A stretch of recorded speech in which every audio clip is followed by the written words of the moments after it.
ദേവാമൃതം. ഇന്നത്തെ ജ്യോതിഷ പങ്ക്തിയിൽ എന്നത്തെയും പോലെ നമ്മോടൊപ്പമുള്ളത് നമ്മുടെ ഗുരുസ്ഥാനിനായ കുടമാളൂർ ശർമാജിയാണ്. സ്നേഹത്തോടെ ഇന്നത്തെ അദ്ദേഹത്തിലേക്ക് സ്വാഗതം ചെയ്യാം. സ്വാഗതം ശർമാജി. നമസ്തേ ശർമാജി. നമുക്ക് ഒരുപാട് കത്തുകൾ വരുന്നുണ്ട്. നമുക്കിന്നൊരു കത്ത് വായിക്കാം. മലപ്പുറത്തു നിന്നാണ് കത്ത്. ശ്രീ ശർമാജി, മലപ്പുറത്ത് നിന്ന് രാഘവൻ എഴുതുന്നു. പ്രോഗ്രാം സ്ഥിരമായി കാണാറുണ്ട്. വളരെ ഉപകാരപ്രദവും വിജ്ഞാനപ്രദവുമായ ഒരു പ്രോഗ്രാമാണിത്. നന്ദി. സംഘാടകർക്ക് അഭിനന്ദനങ്ങൾ. മകളുടെ വിവാഹം കഴിഞ്ഞിട്ട് 1.5 വർഷമായി. മകളും മരുമകനും തമ്മിൽ അഭിപ്രായ വ്യത്യാസം, കലഹം.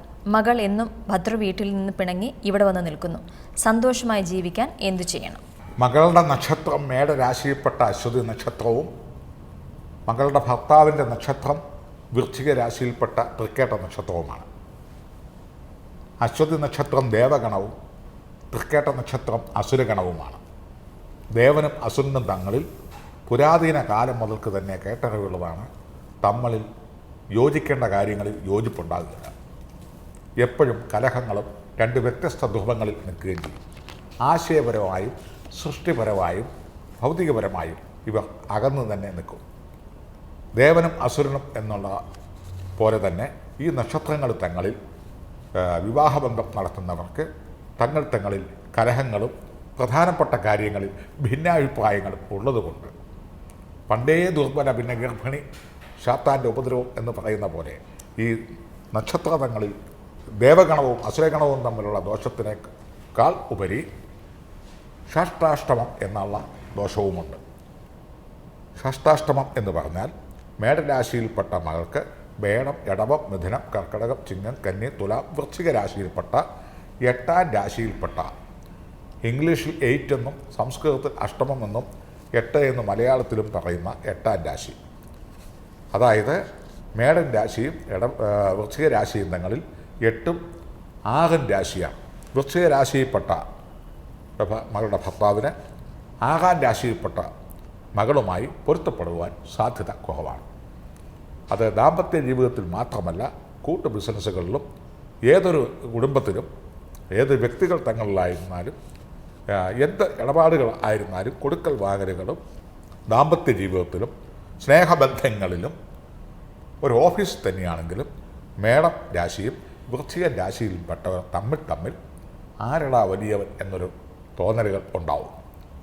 ദേവന് ഞാനാ വലുതെന്നൊരു തോന്നലും അസുരന് ഞാനാ വലുതെന്നും തമ്മിൽ ആരാണ് വലിയവർ, ആരെടുക്കുന്ന തീരുമാനം വലുത്, ആരാണ് ഇവിടെ പറയുന്നതാണ് ഇവിടെ നടപ്പിൽ വരുന്നത് എന്നറിയാൻ ഒരു വാശിയും വിദ്വേഷവും ഓട്ടോമാറ്റിക്കലി ഉണ്ടാവും. ദാമ്പത്യ ജീവിതത്തിൽ ഇരിക്കുന്നവർക്ക് ഇത് കൂടിയിരിക്കും. സമന്വയമാണ് വേണ്ടത്. സമന്വയം വരേണ്ടതിന് പകരം ഇവർ തങ്ങളിൽ കലഹം ഉണ്ടാവും. ഷഷ്ടാഷ്ടമാതി ദ്വാദശേ 6ഉം 8ഉം 12ഉം രാശിക്കാർ തമ്മിൽ ഉള്ള പ്രണയം, ദാമ്പത്യ ബന്ധം, കൂട്ടു ബിസിനസ്, സാമൂഹ്യ ജീവിതം, യോജിച്ച് പ്രവർത്തിക്കേണ്ട മേഖലകൾ, വിവിധ മേഖലകൾ, ഇവയിലെല്ലാം അവസ്ഥാന്തര വ്യത്യാസവും തമ്മിൽ കലഹവും വിദ്വേഷവും ഒരു ഐശ്വര്യക്കുറവും മനസമാധാനക്കുറവും ഇവരെ ചുറ്റിപ്പറ്റി നിൽക്കുന്നവർ തമ്മിൽ കൂട്ടയിടിയും ഉണ്ടാകും. സാമൂഹ്യ തലങ്ങളിൽ തന്നെയാണെങ്കിലും സംഘാടകരായിട്ട് നിൽക്കുന്ന ഈ 2 നക്ഷത്രക്കാർ തമ്മിലാണെങ്കിൽ ആ സംഘം പിരിയും. അതുപോലെ ഷഷ്ടാഷ്ടമാദി ദോഷങ്ങളും ദേവ അസുര ഗണദോഷങ്ങളും കൊണ്ട് ആണ് ഈ ദമ്പതികൾ തങ്ങളിൽ പിരിഞ്ഞു നിൽക്കുന്നത്. സദാസമയവും മകൾ വീട്ടിൽ വന്ന് നിൽക്കുന്നു എന്നാണ്. വീട്ടിൽ വന്ന് നിന്നാൽ വീട്ടുകാർ ഉപദേശിച്ച് ഭർത്താവിൻ്റെ വീട്ടിലോട്ട് പറഞ്ഞു വിടണം. അഭിപ്രായ ഭിന്നതകൾ പറഞ്ഞു തീർക്കണം. തുടരെ ഇങ്ങനെ വന്നാൽ അതൊരു വളമാകും. ആയതിനാൽ ഗുണദോഷിച്ച് നേരെ നിർത്തുകയും ദോഷപരിഹാരങ്ങളായ ഉമാമഹേശ്വരം, ഐകമത്യം എന്നീ കർമാനുഷ്ഠാനങ്ങൾ ചെയ്ത് ഇവരുടെ മനസ്സുകൾ തങ്ങളിൽ ഒരു 90% യോജിക്കുവാനുള്ള കർമാനുഷ്ഠാനങ്ങൾ ചെയ്ത് ശിവപാർവതി പ്രാണപ്രതിഷ്ഠ നടത്തിയ വെള്ളിനൂൽ പടിഞ്ഞാട്ട് ദർശനമുള്ള ശിവക്ഷേത്രത്തിൽ സമർപ്പിക്കുക.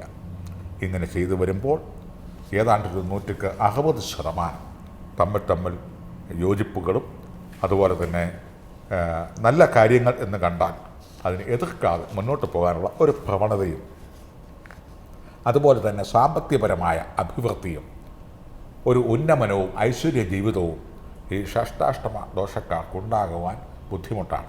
ആയതിനാൽ ഈ ദോഷപരിഹാരങ്ങൾ ചെയ്യുമ്പോൾ അവർക്ക് സാമ്പത്തികപരമായ അഭിവൃദ്ധിയും ജീവിത ഉന്നമനവും കുടുംബ ഐശ്വര്യവും മനസ്സമാധാനവും അതിൽ നിന്ന് ഉണ്ടാകുന്ന സന്താന പരമ്പരകൾക്ക് ദീർഘായുസ്സും ആരോഗ്യവും ഉന്നത വിദ്യാഭ്യാസവും കാണാൻ നല്ല ശോഭയുള്ള ചൈതന്യമുള്ള കുഞ്ഞുങ്ങളും സന്താന സൗഭാഗ്യാദികളും തലമുറകൾ ഉണ്ടാവുന്നതാണ്.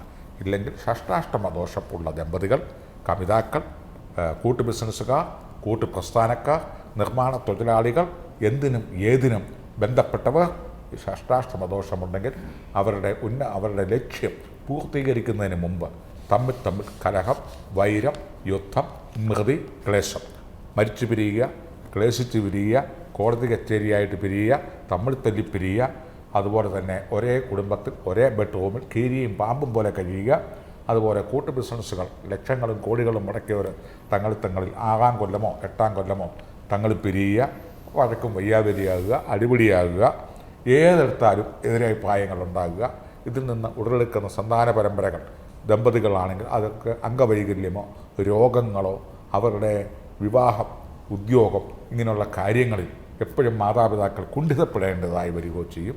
ഉമാമഹേശ്വരം, ഐകമത്യം മുതലായിട്ടുള്ള സാത്വിക കർമാനുഷ്ഠാനങ്ങൾ ചെയ്ത് പാർവതി പരമേശ്വര പ്രാണപ്രതിഷ്ഠ ചെയ്ത വെള്ളി നൂൽ പടിഞ്ഞാട്ട് ദർശനത്തിലിരിക്കുന്ന ശിവപാർവതി ക്ഷേത്രത്തിൽ സമർപ്പിക്കുക.